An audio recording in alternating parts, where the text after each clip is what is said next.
Tired of serving up the same old tasteless victuals to your family? Step up your grill game with new seasonings from Coy's Southern Eats. Based off famous Southern recipes, our seasonings will add what's been missing to your family's feast. Add it to steak, chicken, shrimp, you name it. Serving up these fixings is going to make you the hero at home. So head on over to coyssoutherneats.com and order yours today. Come get you some.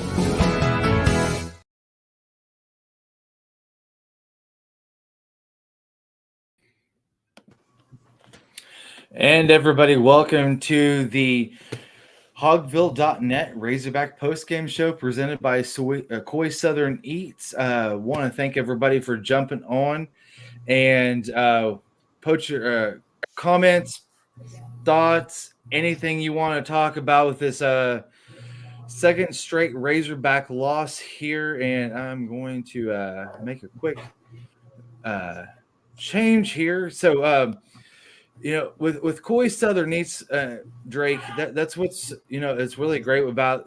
They've got all these great products that they sell on Amazon.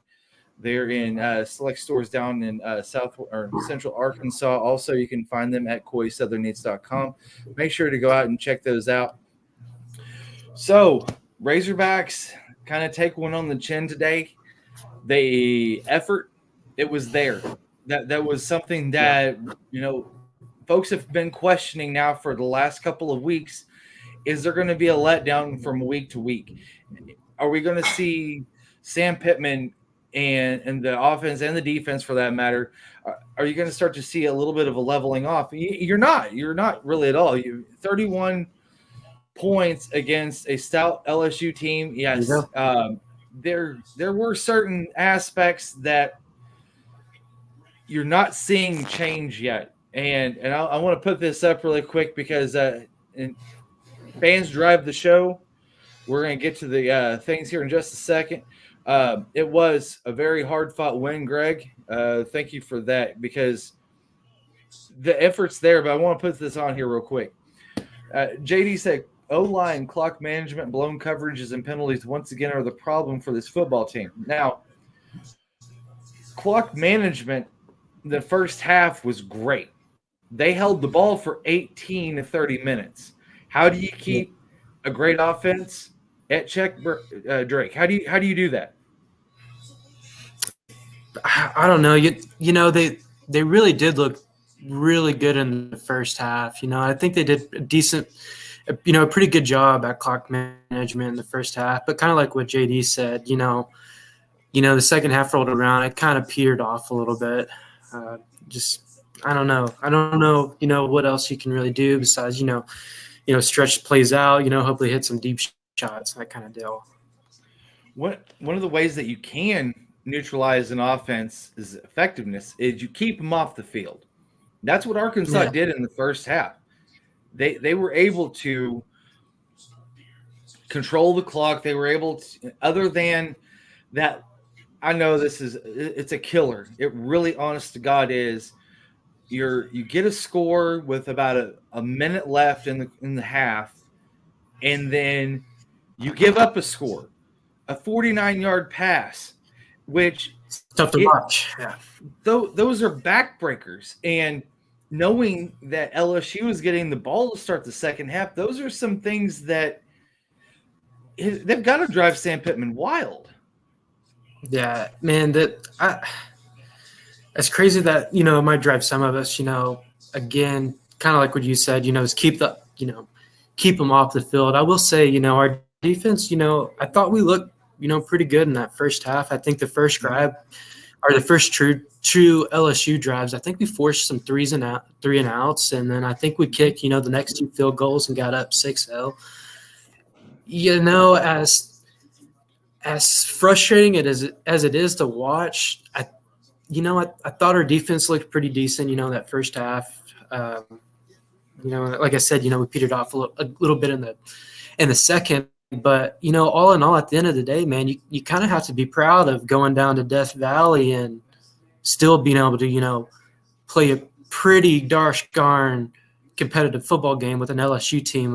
What were they ranked? Was it 12? I can't remember right off the back of my hand, but it might be a loss, but at the end of the day, Arkansas showed up and they played a pretty damn good game. They did. Now, whenever there was one point where I had turned it back on, had turned it off for a second, turned it back on, and Arkansas was only at 4 penalties. That was in the third quarter, and I thought, okay, yeah, we've really kind of leveled the boat here a little bit on this, and then they wind up with 11 penalties for the game, 8 on the offense. The majority of them were on the offensive line. A couple by Nathan Backs, almost on back-to-back instances. And the crowd noise, I'm telling you, man, the crowd noise is a real factor. That's one of those things that you cannot discount one bit. Whenever you get in that one side where the end zone where they've got hold on just a second, Drake. I'm going to jump off here for just a second. I'm going to get Coach Pittman's press conference. I'm going to get this recorded. I'm going to go back out for just a second. Go ahead and talk a little bit about the defense today. Yeah. Again, like I was saying, the defense looked pretty good, in the first half. They got the first, 3 and out, which, showed pretty good promise. And then I think they got another 3 and out going in their second drive. Again, you got to be pretty gosh darn proud about how our defense went in there today. And, they had some pretty good looks. I love seeing, Dwight McLaughlin, get that, first interception, I think is in the first quarter, if I can't remember right. Then the offense kind of came back out there and threw one back to back. But, regardless, again, I think this defensive unit is, regardless of the scores and whatnot, I think this Arkansas defensive unit, is pretty gosh darn good. They got some veterans, from all different conferences, a bunch of transfers and whatnot, regardless of score, I think they look pretty gosh darn good. They still went in Death Valley and was able to put together a pretty competitive game, like I said. Yeah, and the efforts there, these players are not giving up. These guys are not giving up on the coach. They're not at a point where they're just throwing the towel in, and they know that the coaches, and they don't think that the coaches have this thing wrapped up and under control. They think that's where you see the effort. John C. Let's see. Hold on. I got to put Greg up there. Former QB1 right there. Greg Thomas. Good. Hey, Greg Thomas. That's cool. Yeah, man. Regardless of the fact that you had 11 penalties, regardless of the fact that you had KJ Jefferson throw 2 interceptions, which, yes, I understand the last one was the very end of the game. Yeah, kind of halfway count. Was that? I said, kind of halfway counts, that last heat.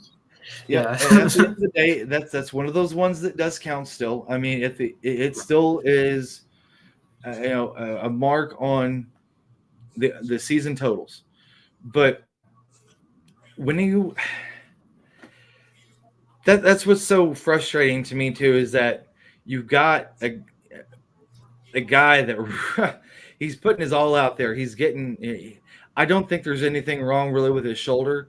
If there was, I think that you would have seen him not run as tough as he did between the tackles tonight on those draws. No.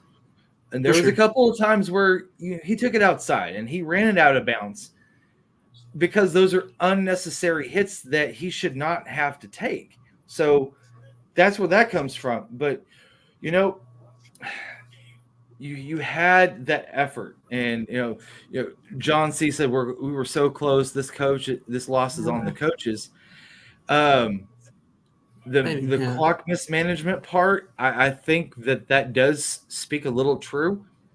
You can't burn 2 timeouts in the third quarter and then expect to say, oh, okay, well, it might come down to a 3-point and up to a field goal or a last possession because listen, the last 4 games now have came down to 3 points or less. They have. Yeah. And when you know that whenever you have, games that come down to the wire like this, you got to keep those timeouts in your back pocket, man. Yeah, at the very least, I mean, if you don't use them, I guess, you can ice the kicker go to the back grave there. with them. Yeah, exactly. I kind of feel that. You can't go to the grave with them. So, I mean, Yep. but at the same time, you've got to use them very cautiously. I felt like the next or that last LSU touchdown that Jaden Daniels found, I think it was Malik Neighbors. That was his second touchdown of the game. And he found him there in the back corner. I almost thought that he might have bobbled that ball.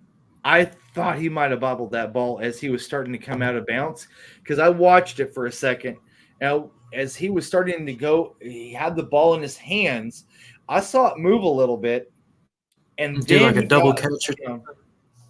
I wouldn't say quite a double catch. It was more securing the ball. And I felt like he really didn't secure it well until he was already out of bounds. Now, yes, the SEC looked at that for a hot second, but Sam Pittman didn't have any more timeouts when that happened.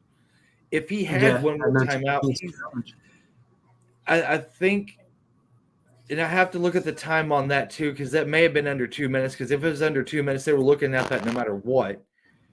But the thing is that I don't think it was. I think it was outside of the 2-minute mark. He calls a timeout. They take a little longer look at it. That might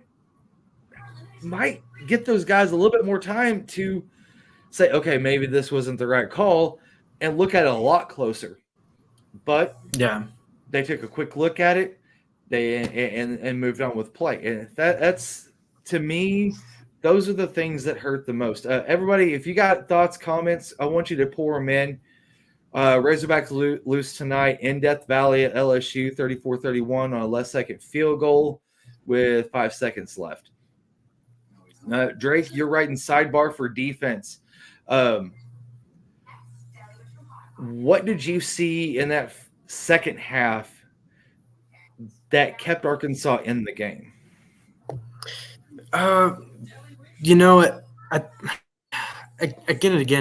think our defense is definitely, our stronger side of the ball. Seeing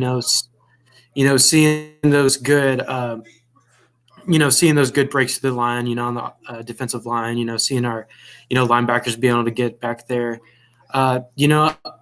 There's a few, plays and broken coverage, but, it's kind of hard to say, at the end of the day, football is about, those broken coverage plays. I mean, you gotta either come up and, make those plays and either come up, pick it, spot away or whatever, but that stuff's going to happen at the end of the day. Again, I feel like we should be everybody should be proud of, how that Arkansas defensive unit played because, they went in there and played, a number 12 offense that, I think Jaden Daniels, was pushing, close to already 1,000 yards this season, and had, a few rushing yards or rushing touchdowns on the ground. I can't remember the exact number.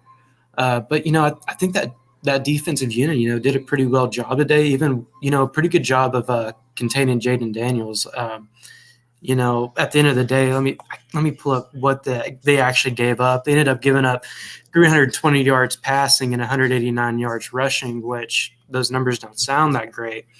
But considering, maybe not you're staying a lot, staying on the field a lot, I think you're going to have those, a lot of games where you're going to have a lot of those, opposite, offensive yards on you. Type of deal. That's 504 or 509 yards of offense, 4 touchdowns. And all 4 touchdowns were given up in this by way of pass. I think Thomas had 2, and the Neighbors had 2 as well. Right. And that's something that we haven't seen with the defense here the first 3 weeks. For sure. And they finally have faced an offense that is efficient, not I wouldn't say over the top great. I mean, but they were efficient. They were efficient enough to march the ball down the field and stuff. I had the offensive side tonight. One of the things that I noticed that Arkansas had a lot of trouble with second game of the season, third game of the season, with Kent State and BYU is making long drives and then getting into the red zone and capitalizing. Now there were a couple of drives in the first quarter that drove me insane, and most notably one where Isaac Tesla cut off his route a little bit instead of going back corner where KJ threw it. He cut it off and cut back in, and that to me drives me wild because. Yes, it's something that it was something that could be fixable. It's fixable. It's something that they could fix. But Boss Hogg, Coach Pittman was going to say that he got out coached. I don't think, honestly, my perspective, I don't think that's going to happen. I don't think that that's something that we're going to hear tonight because I think that he feels like he was not out coached because if he was out coached tonight. I'm telling you what, I really think I might say different. This score would have been a lot more lopsided than a 3-point win for LA. Josh Rubel, 75. Last game was on the coaches. This game was on the own line flinching. Both should have been won, but this was a great game regardless. Yes, it was a great game. Arkansas had a chance to get their defensive unit out there. They had a chance to stop them. And when you have a chance to win the game, at least you guys have made it to that point. And I hate saying that as a Razorback fan. And I shouldn't say that as a Razorback fan because, honestly, when you sit there and say, okay, we had a great we had it at the end, that's not the recipe for success here. And that's just it's still a loss at the end, Yeah. So let's fast forward there to the third quarter for just a few moments because one of the things that I kind of took from that third quarter was that Arkansas's offense started to kind of click a little bit more. They were finding some open holes in the secondary where guys were finally starting to sit into their zone coverage. Yeah. Where they really weren't in the first quarter. I mean, yes, Andrew Armstrong had some great some great catches. You had that one. You had the one pass by KJ that was on a flipping rope that he hit Armstrong in the end zone with. That was called back because of holding. It was holding because, if I'm not mistaken, it was Nathan Bax had the D end, and as the guy was coming around the end. Bax had both of his arms out and was holding him, and that's when KJ stepped up and then tossed it. But you saw because 2 plays later you had Luke Has he found wide open again on the right side on the opposite end of the field, caught him there, and then he hit Has again for another first down. So these guys were behind. Was that the same drive where he had the 2-point conversion too? Yep, okay. Same drive. Yeah. I think Luke Has should deserves a pat on the back or some kind of recognition tonight. It was nice seeing the freshman get in there. He had a pretty big game. It was kind of cool to see. It was, but at the end of the day, it is a loss. You do say that. I think personally they had great effort. You guys have any comments? Be sure to throw those in there. Boss Hogg, last game was on the O-line. It was. You can't have a drive at the end of the game and have 5 holding penalties, and you can't delay a game. I mean, that's just something you can't do. Can't beat yourself and expect to win, I guess, No, but here's the thing. last week they had the chance to win. They had the ball, and they just didn't do it. They just didn't. They didn't come through at all. Fast forward a week, down by 7, or sorry, 8. Sorry, 8. It was 16-24, and they get the ball back, and KJ made a couple of great plays on third down. Most notably, the one where I'm trying to remember exactly who he had hit. I think it may have been Has. That was the one on the right-hand side of the field. But yes, offensive line was shooting him in the foot, but KJ was able to overcome some of that and put Arkansas in a position to tie the game. And last week that didn't happen. This week it is. So, I mean, we're starting to see those improvements, and it is some growing pains.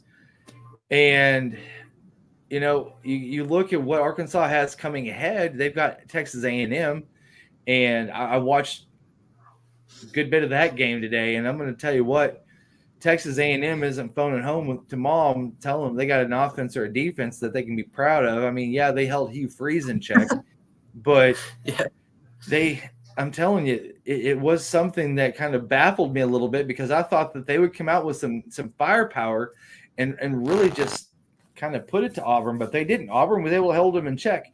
It gives me a little bit of encouragement heading into Jerry World next week. Yeah, I will say, you know, of course, you know, the offensive line I wouldn't say was the standard, you know, SEC offensive line, but dude, I thought they did a much better job today. You know, like, at the end of the day, I felt like they did a little bit better. Seems like their pass blocking, you know, has kind of been their strength, as strong as you can be, I guess. You know, I felt today, you know, it seemed like that pocket kind of held up a little bit stronger. It's kind of nice to see. And, you know, even our run game, you know, I thought, you know, looked pretty good. I can pull that up real quick. Even our run game didn't look too bad, you know. Rashad Binya had, you know, 15 carries, 78 yards, and I wouldn't say that's what we should be known for, but still not a bad game overall, I guess. But I don't know. It seems like they're slowly getting together, but not exactly where you'd want them to be on your fourth game of college football, you know. Yep. So let's put this loss into perspective for just a second. You go down to Death Valley. Mm-hmm. You face the 12th ranked team in the country. You've had O-line issues. You've had penalty issues. You've had issues with getting the ball down the field. And you do not have your best player. Rocket didn't make the trip. Yeah. And you basically go toe-to-toe with LSU for 60 minutes. They got the ball down the field. Like you said, the O-line was able to create a pocket and hold the pocket. Hold it. They were able to hold it. They were straining better today.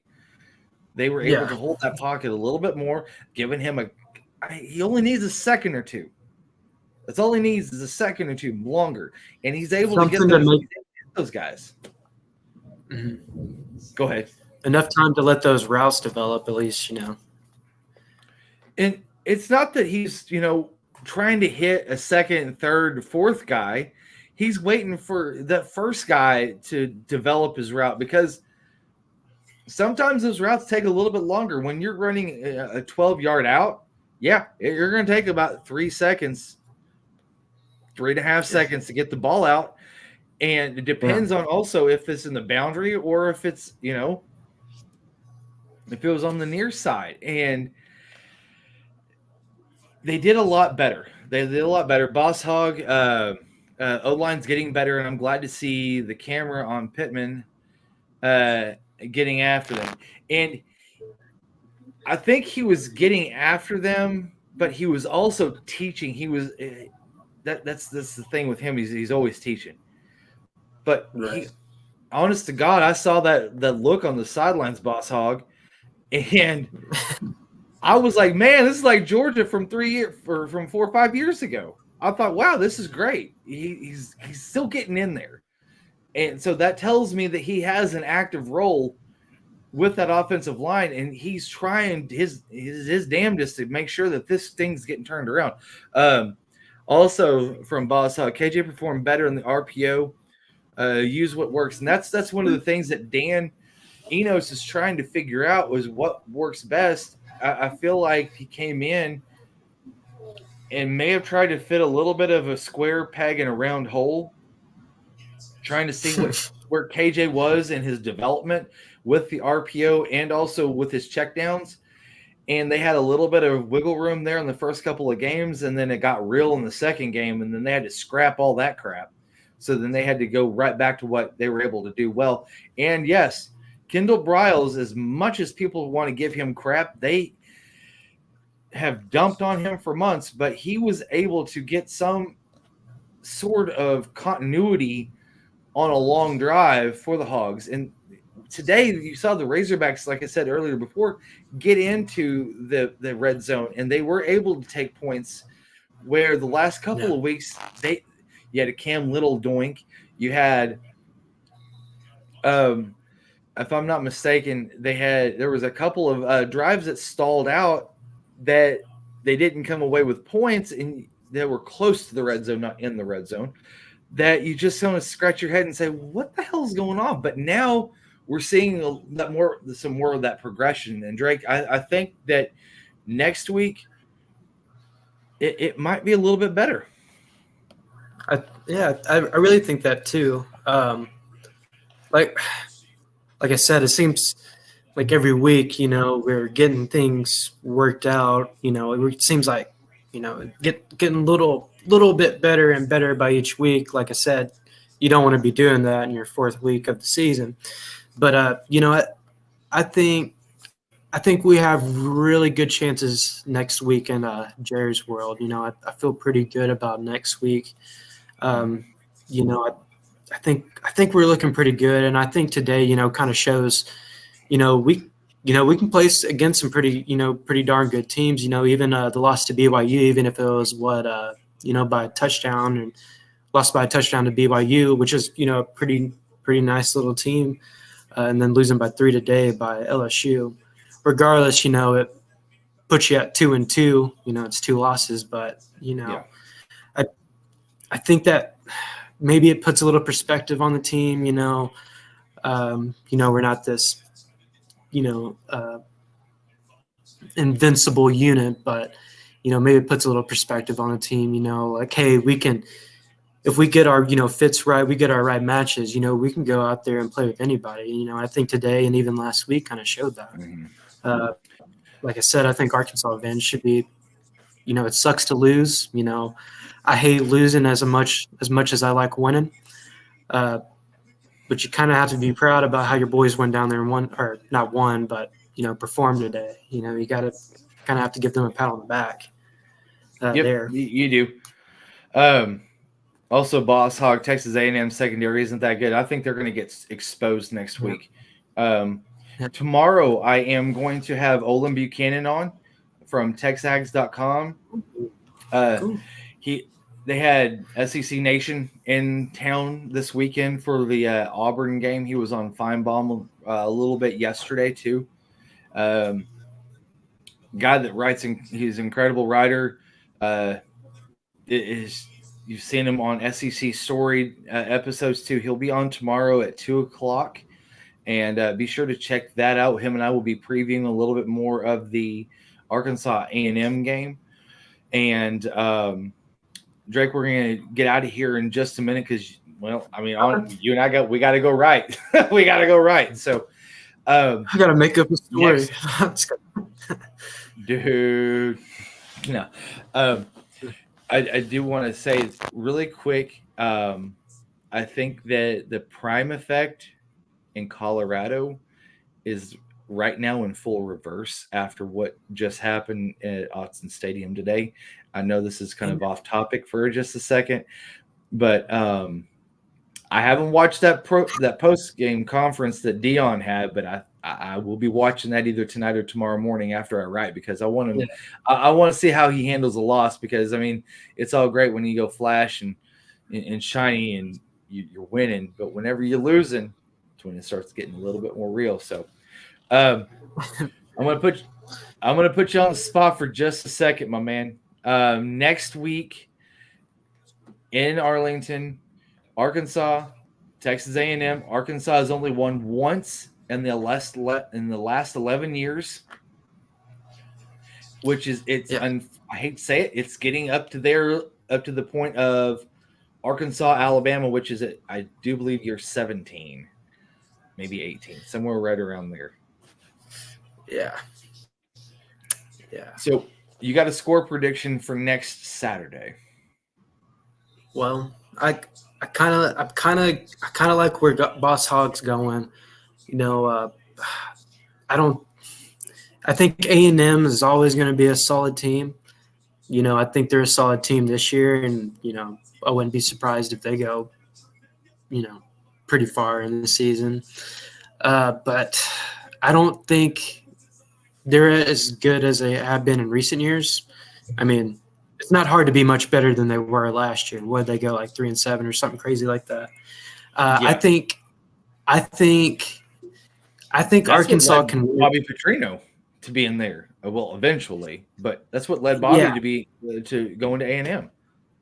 Yeah. So I really think Arkansas can go into Jerry's World and win next weekend. If that's what happens, I think that Arkansas will win 35-21 over A&M.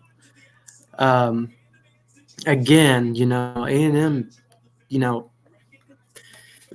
again, A&M, they're always going to be a good team. They're always going to be a salty team, and I think that Bobby Petrino aspect, will kind of add something a little bit to the game. So that'd be interesting to see. Like I said, I think Arkansas can go down there and win it for sure. Or I don't want to say for sure, but I think they got a good chance of winning it for sure. Yeah.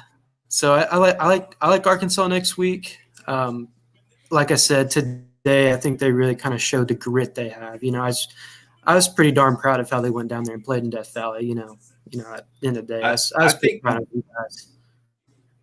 I think next week is going to be a redo of this week. I think it's going to come down to the last team that's got the ball. I think that is going to be a very close game, but I think it's going to be a shootout too. So I think that the fans need to kind of tamper the frustration with the secondary next week, because you have to think about it. You're facing a team that's got Jimbo Fisher and Bobby Petrino scheming up against Arkansas. And you saw what Bobby did last year with Missouri State with a lot less talent. Yeah, and that was tough to watch. Yeah. That was tough to watch. And I think that you're going to see a little bit more of that with Bobby, because he is pretty familiar with this defense. I think that Arkansas's got better horses than they did in the secondary, but I think that it's going to be a shootout. I've got Arkansas winning 44-41, and I think they're going to win it on the final possession. I think that there is, I think that there is a little bit to say that if Arkansas can get the ball back last, I think that's going to be their ticket. Leslie Byram, fire the D coordinator. It's my man Travis Williams. No. I'm gonna say this, and I'm not trying to dog on anyone. I promise, swear to God, I'm not trying to dog on anyone. But you've got a backfield from last year, or a defensive backfield from last year that was atrocious. They were horrible. And I'm not talking like, horrible in the last 5 years. I'm talking like historically horrible. And they have essentially let those guys go in the portal. And you've got some horses now. And Leslie also says fire the O-line coach as well. and then Marquise Cast, and we have some of the dumbest fans ever, just dumb. I'm gonna let you guys kind of battle that one out on the in the comments. in the comment section there. I'll let you guys have that at that. But yeah, that's for another day. But I'm gonna tell you, I personally think that if Arkansas can get the ball at the end of the game against a really, really good Texas A&M offense. They did lay kind of a stinker down in Miami, but that's here nor there at this point. I think Arkansas, if they get the ball the last possession, I think that they can pull it out. They will be proud. If they do pull it out, that means that they're probably either going to be kicking a field goal with a tied or down. So with that being said, you got to give this team a little bit of just hang on with them, okay? Don't fire the coaches, don't fire the players, don't just not yet. Give it a little bit more chance. Today marks we're in the second quarter of the season. First day of fall. It's September 23rd, and you have got 8 more games ahead of you. 8. Hard road stretch coming up, man. Yeah. I mean, it some people might say that it was like trying to truck up an icy hill on an icy road with turd skates on, man. It's going to be tough, but they're going to get through it. I'm telling you, I think they're going to go 2-2 these next 4 games. That's fair. And it all starts next week. It all starts against A&M, and then it goes to Ole Miss, and then it goes to Alabama. Which, by the way, still having quarterback troubles. Right now they got KJ Jefferson and Luke Has on the podium. Sam's already taken off. And so once all of those interviews are done, I will have that posted on hogville.net YouTube Live. And you all can watch all of those as they are done. I will get those flipped around for you guys. So, Drake, again, thank you as well. Yeah, thanks, man. For jumping on. We'll be right here next Saturday after the game, waiting for y'all for your comments and everything else. And yes, Boss Hog, Bama is beatable. They are beatable. Their defense saved their rump today. Yeah, and luckily they have a pretty solid defense as usual. They do, and that was kind of questionable with the Texas game. That was super questionable because Quinn Ewers just basically sliced them like cheese and bread, man. It was it was carving them up. All right, well, we're going to get out of here. We got to go right. And y'all check us out tomorrow. I'll be on with Olin Buchanan at 2 o'clock. I'll be on with Otis at 3, and then Dudley at 4:30 tomorrow for our weekly shows. Be sure to check those out at hogville.net YouTube. And for Drake and myself, Jason, you all have a good night, and we will see you all next week.